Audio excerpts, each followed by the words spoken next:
Okay, imagine this, two European Union nations, Spain and Italy, suddenly slapping border controls on each other in 2026. Sounds like a throwback to the 20th century, right? But this isn't about war or old rivalries, it's about migration, and the chaos is spilling into one of the EU's most sacred agreements. Let me break down why this isn't just another bureaucratic squabble, but a symptom of a deeper crisis that could reshape Europe's future. Here's the setup. Spain just announced random border checks on flights and ships coming from Italy, blaming Rome for letting thousands of migrants from Morocco flood into Ceuta, a tiny Spanish territory in Africa, back in July. Italy fires back, saying, "Nope, we're keeping our own checks until August 15th.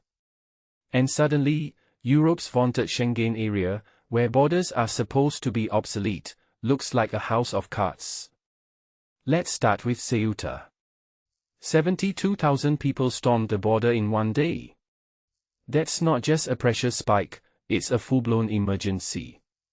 But here's the twist, Spain's blaming Italy for not stopping these migrants, even though Ceuta's literally in Africa, thousands of miles from Italy. What's the connection?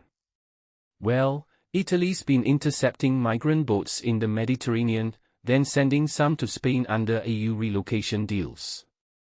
So Spain's saying, "You're not doing enough to stop the flow, so we'll punish your travelers." But is that logical, or just political theater?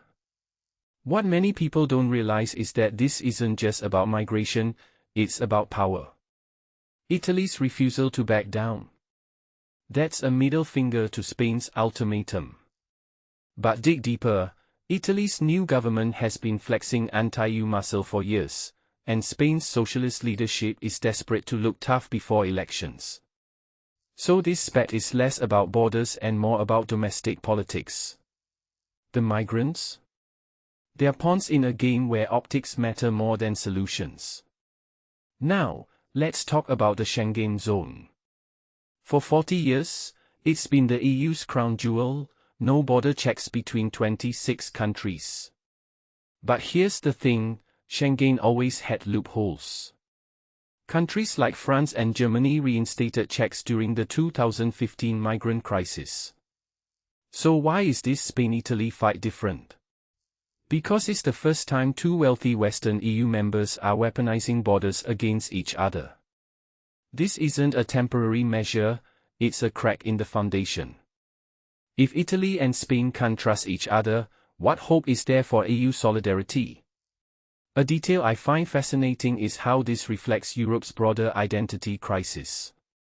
The EU prides itself on unity in diversity, but migration has exposed a rift between nations that see migrants as a humanitarian duty versus an existential threat.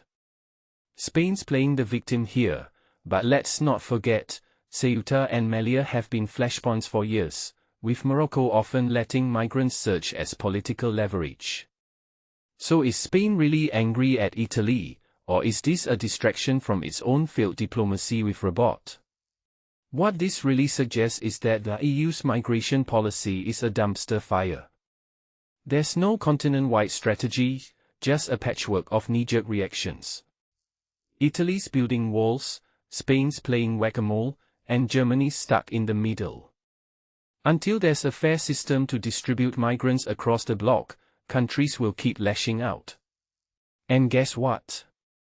The longer this drags on, the more the far-right wins, fueling the cycle. So here's my closing thought, the Spain-Italy feud isn't an outlier, it's the future. Climate change will supercharge migration, and the EU's unprepared. These border checks are a band-aid on a bullet wound. If Europe can't get its act together, the Schengen dream might die not with a bang, but with 1,000 tiny political squabbles like this. What do you think? Is this the beginning of the end for open borders, or just a blip in EU history? Let me know in the comments.